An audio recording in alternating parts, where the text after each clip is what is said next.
क्या ढूंढ रहा है नासा समुद्र के गहरे तल में?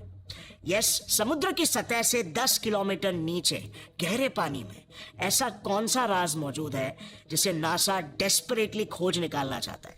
बहुत कम लोग ये बात जानते हैं कि फ्लोरिडा के तट से थोड़ी ही दूर समुद्र की 20 मीटर की गहराई में दुनिया का इकलौता अंडर वाटर लैब बसा हुआ है जिसका नाम है एक्वेरियस रीफ बेस। यहाँ पर हर साल नासा के 5 से 6 रिसर्चर्स और एस्ट्रोनॉट्स, यस एस्ट्रोनॉट्स, कई हफ्तों के लिए भेजे जाते हैं एक खास किस्म के प्रोजेक्ट के खातिर जिसका नाम है प्रोजेक्ट नीमो, यानी कि NASA's extreme environment mission operations. इन नासा साइंटिस्टों को स्पेसिफिकली बोला जाता है एक्वेनॉट्स।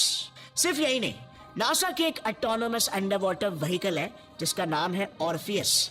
ये समुद्र के 10 किलोमीटर अंदर डीप डाइव करके वहां पर आज रिसर्च कर रही है। बट नासा जैसी एक स्पेस एजेंसी का आखिर समुद्र की गहराइयों में क्या काम है भाई? आफ्टर ऑल अमेरिका के पास ओशन रिसर्च करने के लिए तो अलग से एक बड़ी ऑर्गेनाइजेशन है ही, NOAA, national oceanic and atmospheric administration. So क्या नासा को समुद्र के नीचे किसी एलियन लाइफ फॉर्म होने के सबूत मिले हैं क्या? या फिर पृथ्वी पर कोई बड़ी दुर्घटना घटने वाली है जिसका एहसास नासा साइंटिस्टों को पहले से ही हो चुका है?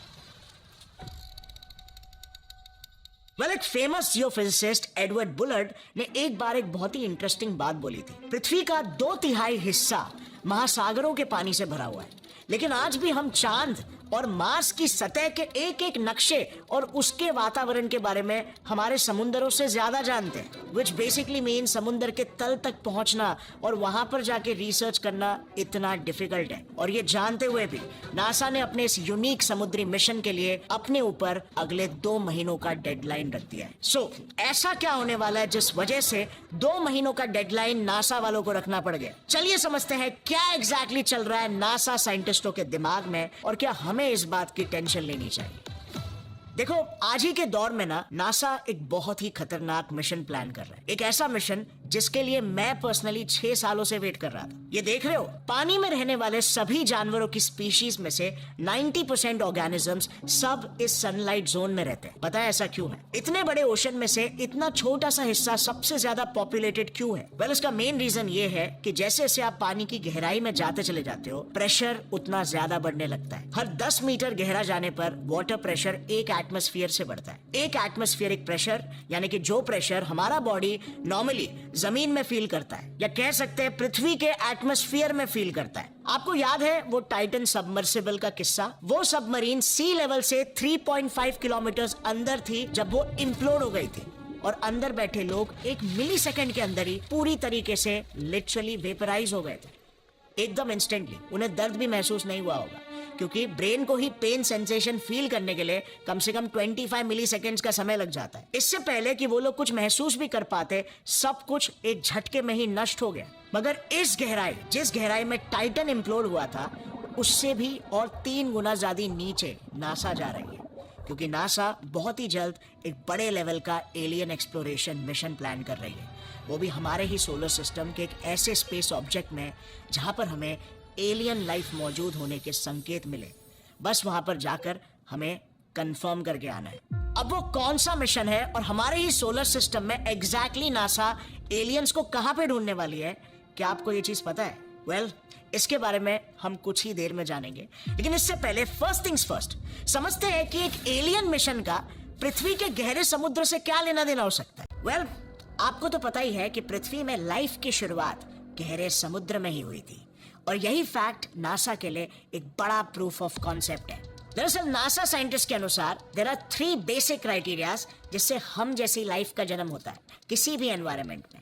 Number 1 water, number 2 energy, number 3 chemistry. हम कितने भी विकसित और इंटेलिजेंट बीइंग्स क्यों ना बन जाएं, लेकिन अंत में हम सब नॉन लिविंग एटम से ही तो बने और हम सब पर भी वही laws and forces of nature applicable है। कुछ ऐसे स्पेसिफिक एलिमेंट्स हैं जो लाइफ को जन्म देने के लिए बिल्कुल जरूरी है, जैसे carbon, hydrogen, oxygen, sulphur etcetera. और ये एलिमेंट्स जब एक दूसरे के साथ एक स्पेशल वे में कंबाइन होते हैं तो इनके इंटरैक्शंस, जिसे केमिस्ट्री कहते हैं, से लाइफ का जन्म होता है। मगर सारे एलिमेंट्स को साथ में रख देने से क्या ये अपने आप कंबाइन हो जाएंगे और लाइफ का जन्म हो जाएगा? वेल, इसे ऐसे समझो, अगर हमारे पास चाय पत्ती, चीनी और अदरक हो तो क्या इनको साथ में एक पतीले में रखने से चाय बन जाएगी? बिल्कुल भी नहीं, राइट? चाय बनने के लिए चाहिए एक मीडियम जो कि है वाटर, और फिर चाहिए एनर्जी इन्हें आपस में इंटरैक्ट कराने के लिए। जैसे हम गैस से डिराइव्ड हीट एनर्जी चाय में ट्रांसफर करते हैं और चाय बनता है। अब पृथ्वी के शुरुआती दिनों में इन एलिमेंट्स को भी एक स्पेसिफिक वे में कंबाइन होने के लिए वाटर और एनर्जी की जरूरत थी, जो कि उस वक्त हमारे समुद्रों में मौजूद थी। मे भी आपको सवाल ये आए कि एनर्जी डीप ओशन में कहां से मिल सकती है? समुद्र के गहरे अंधेरे कोनों तक तो सूरज की किरणें थोड़ी ना पहुंचती है, और पृथ्वी पर तो हर कोई लिविंग बीइंग सन पर ही तो प्राइमरीली डिपेंडेंट है फॉर एनर्जी, राइट? वेल, ये ना एक बहुत ही कॉमन मिसकंसेप्शन है कि हम जीव सनलाइट के बिना जी ही नहीं सकते। असल में हम एनर्जी के बिना जी नहीं सकते, और सनलाइट बाकी एनर्जी सोर्सेस में से बस सिर्फ एक सोर्स है। पृथ्वी पर लाइफ की शुरुआत सनलाइट से नहीं हुई थी, और इसीलिए नासा की दिलचस्पी ओशन के नीचे एक स्पेशल जोन में है जहां पर लाइफ पहली बार जन्म लिया था, द हेडल जोन। अब ये हेडल जोन क्या है और इसकी मदद से साइंस लाइफ के ओरिजिनेशन की गुत्थी को कैसे सॉल्व कर रहा है, टू दी टॉपिक हम डिस्कस कर रहे थे कि आखिर क्यों साइंटिस्ट एकदम से हेडल जोन में इंटरेस्ट लेने लग गए। सो द हेडल जोन ना ओशन का सबसे नीचे वाला हिस्सा होता है जो समुद्री तल को टच करता है। कई जगहों पर ये 11 किलोमीटर की गहराई तक भी जाता है, और ये डेंजरस टेरेन से भरा हुआ है। यहाँ पर पाए जाते हैं हाइड्रोथर्मल वेंट्स। अब हाइड्रोथर्मल वेंट्स यानी कि बेसिकली अंडर वाटर वोल्केनोस, ये जब फटते हैं तब उबलता हुआ पानी और साथ में मिनरल्स और लावा स्टीम रिलीज होता है। ये अंडर वाटर गीजर्स या हॉट स्प्रिंग्स जैसे होते हैं। वेंट से रिलीज हुए पानी का टेम्परेचर अप्रोक्सीमेटली 400 डिग्री सेल्सियस तक हो जाता है, जो सॉलिड मेटल तक को पिघला सकता है। वंस अगेन, सन से नहीं, हमारे अर्थ के एक्सट्रीमली हॉट कोर में से आई एनर्जी ने पृथ्वी में लाइफ को जन्म दिया। इसी एनर्जी के वजह से सबसे पहले कॉम्प्लेक्स बायोमोलिक्यूल्स जैसे प्रोटीन्स, लिपिड्स, आरएनए एक्सेट्रा बने, जिसने फिर फर्स्ट यूनिसेलुलर बैक्टीरियाज और वायरसेस को जन्म दिया, जो फिर लाखों करोड़ों सालों के म्यूटेशंस और एवोल्यूशन के बाद मल्टी सेलुलर प्लांट्स और एनिमल स्पीशीज में तब्दील हो गए। ऐसे शुरुआत हुई थी लाइफ की हमारे पृथ्वी पर, जिससे इंस्पायर होकर नासा दूसरे गोलों पर भी लाइफ ढूंढ रहा है। सो अब आता है अगला सवाल, आखिर वो कौन सा स्पेस ऑब्जेक्ट है जिस पर हमें बिल्कुल ऐसे ही सिमिलर कंडीशंस मिल सकते हैं? मर्क्यूरी सन के बहुत ही ज्यादा करीब है, वीनस बहुत ही ज्यादा एसिडिक है, मार्स को तो ऑलरेडी हम स्टडी कर ही रहे हैं, एंड सो फार वहां पर अब तक कहीं पर भी लिक्विड पानी नहीं मिला। और उसके बाद वाले प्लैनेट्स वो तो सारे के सारे गैस जायंट्स हैं, उधर पानी क्या जमीन भी नहीं है। Well, you are right, gas giants तो बिल्कुल नहीं, लेकिन उनके मून्स तो सॉलिड है ना। उन्हीं मून्स में से एक है परफेक्ट कैंडिडेट, यूरोपा। ये जुपिटर का 4th लार्जेस्ट मून है, जहां पर नासा के डेटा के हिसाब से हमारे अर्थ के ओशंस जैसा ही सिमिलर सॉल्ट वाटर ओशन छुपा हुआ है। 1979 के वॉयेजर मिशन और 1989 में लॉन्च हुए गैलीलियो मिशन ने जब यूरोपा के क्लोजअप इमेजेस लिए और स्पेक्ट्रोस्कोपिक डेटा को स्टडी किया, तो ये पता चला कि वैसे तो यूरोपा का सरफेस पूरा सॉलिड आइस से कवर्ड है, लेकिन जुपिटर की स्ट्रॉन्ग ग्रेविटी के वजह से यूरोपा का सरफेस स्ट्रेच और स्क्वीज होता है। इसे कहते हैं टाइडल फ्लेक्सिंग। अब ये कांस्टेंट पुश एंड पुल की वजह से प्लैनेट का कोर एक्टिव है और इसमें मैसिव जियोथर्मल एनर्जी जनरेट होती है, जिसके कारण सरफेस के नीचे का वाटर लिक्विड स्टेट में ही बना रहता है। और उसके मैग्नेटिक फील्ड के सिग्नेचर्स से ये भी प्रूव हुआ कि वहां पर ग्लोबली सॉल्ट वाटर ओशन मौजूद है। और इंटरेस्टिंग बात पता है, साइंटिस्टों ने यह भी कैलकुलेट किया कि यूरोपा के ओशन में अर्थ से दुगुना पानी मौजूद है। And even as you know, earth की ही तरह यूरोपा का भी कोर जियोथर्मल एनर्जी से भरा पड़ा है और इनके ओशंस का कॉम्पोजिशन भी बिल्कुल सिमिलर है। और इस वजह से यहाँ पर भी हाइड्रोथर्मल वेंट्स मिलने के चांसेस काफी ज्यादा हाई है। ऑल्टरनेट स्टडी में यह प्रूव हुआ कि यूरोपा के एनवायरनमेंट में और सरफेस कॉम्पोजिशन में वो फंडामेंटल एलिमेंट्स भी मौजूद है जो लाइफ की बायोकेमिस्ट्री को सपोर्ट कर सके, जैसे carbon, oxygen, hydrogen, sulphur etcetera. और इसी वजह से नासा यहाँ पर अपना स्पेस प्रोब भेज रहा है इसे और डिटेल में स्टडी करने के लिए और यहाँ पर एलियन लाइफ होने के प्रमाण ढूंढ के निकालने के। अब ये मिशन ना इतना अमेजिंग होने वाला है कि मैं पर्सनली, जैसे मैंने बताया, 6 सालों से इसका इंतजार कर रहा था। इसे नॉर्मल मिशन बिल्कुल मत समझना, सभी स्पेस एजेंसीज के लिए ये ग्रैंड इंस्पायरिंग मिशन होने वाला है। आपको बस सिर्फ इसका एक अंदाजा देने के लिए हमारे चंद्रयान 3 मिशन से इसे कंपेयर करते हैं, जो कि एक सक्सेसफुल और हाईली सेलिब्रेटेड मिशन था। उसमें मून तक पहुंचने के लिए हमारे रॉकेट ने अर्थ के 5 चक्कर लिए थे, ताकि एक स्लिंग शॉट इफेक्ट के जरिए वहां तक जाने का मोमेंटम जुड़ सके। बट यूरोपा तक जाने के लिए नासा लिटरली, वो गेम हुआ करता था ना पिनबॉल करके, उसमें बॉल कैसे इधर उधर आसमान से गिरे, खजूर में अटके, खाके सब जगह के फटके, वही स्ट्रैटेजी इस्तेमाल करने वाला है।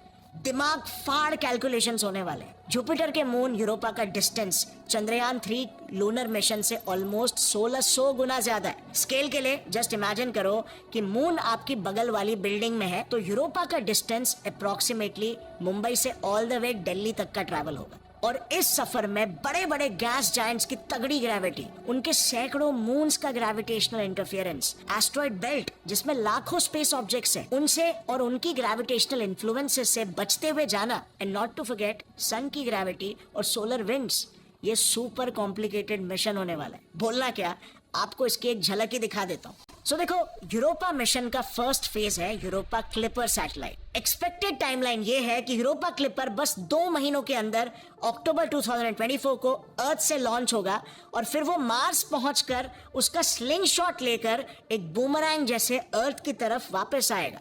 फिर अर्थ का स्लिंग शॉट लेकर स्पीड पकड़ेगा जुपिटर की तरफ, जिस तरफ ये लिटरली एक पिंग पोंग की तरह शूट होके यूरोपा की ओर ट्रैवल करेगा। और ये तो बस शुरुआत है। अर्थ से निकल के यूरोपा तक पहुंचने के लिए करीब 7 साल की जर्नी कैलकुलेट की है साइंटिस्टों ने। और इमेजिन करो, इस पूरे टाइम फ्रेम में हर एक प्लैनेट और स्पेस बॉडी की प्रेजेंट पोजीशन और फ्यूचर पोजीशन को कैलकुलेट करना, एग्जैक्टली किस एंगल से स्पेसक्राफ्ट को लॉन्च करना है उसको कैलकुलेट करना, क्योंकि प्लैनेट्स और मून्स तो अपने अपने ऑर्बिट में घूम रहे हैं, तो हर एक पड़ाव पे किस डायरेक्शन में और कितने टाइम में पहुंचना है, ये सारी चीजों को नासा ने कैलकुलेट और प्रेडिक्ट करके अपने मिशन को प्रोग्राम किया है। अब इस सैटेलाइट की यूरोपा मून में एंट्री तो और भी ज्यादा फिल्मी है। जुपिटर के करीब पहुंचने के बाद यूरोपा के ऑर्बिट में घुसने के लिए यूरोपा क्लिपर सैटेलाइट जुपिटर के गैलीलियन मून्स, जो कि जुपिटर के 4 सबसे बड़े मून्स हैं, उनके मल्टीपल फ्लाईबाइज करके यूरोपा के ऑर्बिट में घुसने वाला है। और इसीलिए मैं पर्सनली इतना एक्साइटेड हूँ। अच्छा, जब 2031 में इसकी स्पेस जर्नी खत्म होगी ना, तो ये प्रोब यूरोपा पर वहां की सतह और एनवायरनमेंट को स्टडी करना स्टार्ट कर देगा, जिसके बाद वहां के gravity values, temperature readings, atmosphere, winds etcetera का डेटा ये अर्थ तक भेजेगा। और फिर इसके बाद जो ऑपरेशन होगा ना, वो किसी साइफाई मूवी से लिटरली कम नहीं होने वाला है। यूरोपा पर पहुंचने के कुछ ही दिनों बाद यूरोपा की सतह पर क्रायोबॉट्स, यानी कि बर्फ पेनिट्रेट करने वाले रोबोट्स भेजे जाएंगे, जो कि उसकी सतह की डिटेल जांच पड़ताल करेंगे। अभी के एस्टिमेट्स के हिसाब से यूरोपा पर मिनिमम 2 किलोमीटर से लेकर 20 किलोमीटर तक की मोटी बर्फ की परत हो सकती है, जिसे पेनिट्रेट करके प्रोब को नीचे गहरे पानी तक पहुंचना होगा, जिसे करने में सालों का वक्त लग सकता है। वो क्रायोबॉट बर्फ को न्यूक्लियर पावर से मेल्ट करते करते नीचे समुद्र की गहराई तक पहुंचेगा और अपने साथ 48 माइक्रो रोबोट्स लेकर जाएगा, जिसे नीचे डिप्लॉय किया जाएगा, जो कि फिर समुद्र की गहराई में अलग अलग जगह पर स्विम करके लाइफ की खोज करेंगे। एकदम साइफाई, राइट? और अगर लेट्स से हमें एलियन लाइफ मिल जाती है, तो उसकी बायोलॉजी आखिर कैसे होगी? जस्ट इमेजिन कैसा महसूस होगा अगर फाइनली हमें ये पता चल जाए कि हम इस ब्रह्मांड में अकेले नहीं हैं। काफी डीप और एक्साइटिंग थॉट है, राइट? आपके ओपिनियन में यूरोपा के डीप वाटर्स में लाइफ मिलने के क्या चांसेस है? क्या चांसेस है कि वहां पर एक एलियन लाइफ फॉर्म की खोज हो जाएगी इस मिशन के जरिए? इफ यू आस्क मी, जरा सोचना कि आज दुनिया भर के कितने ही स्पेस एजेंसीज मिलकर एलियन लाइफ को सदियों से ढूंढने की कोशिश कर रहे हैं। यूरोपा तो फिर भी हमारे बहुत ही नजदीक है। हमारे पास तो आज के तारीख में ऐसे यंत्र है जैसे केपलर स्पेस टेलीस्कोप, हबल और James Webb space telescope, just to name a few, जिससे हम लाइफ के evidences millions of light years दूर तक खोज पाते हैं। लेकिन अब तक अनफॉर्चुनेटली एलियन लाइफ होने का, मौजूद होने का हमें कोई ठोस प्रमाण नहीं मिला। ऑल्सो हम लाइफ के जन्म को उसी तरह से स्टडी करने की कोशिश करते हैं जिस तरह से लाइफ पृथ्वी पर इवॉल्व हुई। बट डीएनए जैसा ही कोई दूसरा सेल्फ रेप्लिकेटिंग कॉम्प्लेक्स मॉलिक्यूल जरूरी नहीं है ना कि सिर्फ पृथ्वी वाले ही स्टाइल में ही जन्म लेता हो, वाटर बेस्ड ही हो। लाइफ के जन्म के और भी तो कई तरीके हो सकते हैं जो अब तक हमें नहीं पता। हम सिर्फ पृथ्वी वाले मॉडल के आधार पर ही हमारी खोज कर रहे हैं, जो कि एक्सट्रीमली रेयर हो सकता है, and we might just be barking at the wrong tree. But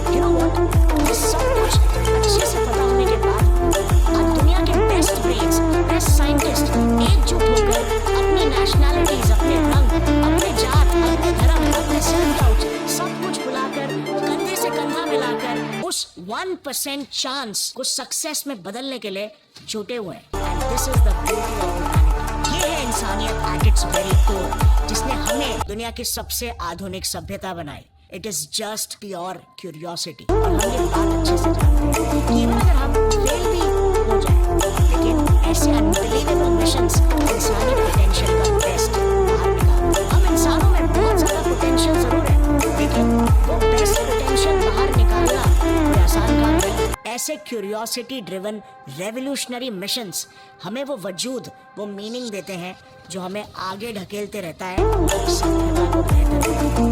इतिहास गवाह है इस बात का कि जब भी कोई ऐसा क्रांतिकारी मिशन होता है तो जो साइंस और टेक्नोलॉजी उस मिशन के लिए डेवलप होती है, उसका फायदा इंसानी सभ्यता के सभी डोमेन्स को एम्पावर करने में ही होता है। So with that said, let curiosity be the ultimate driver of your life, because there is always so much to learn, so much to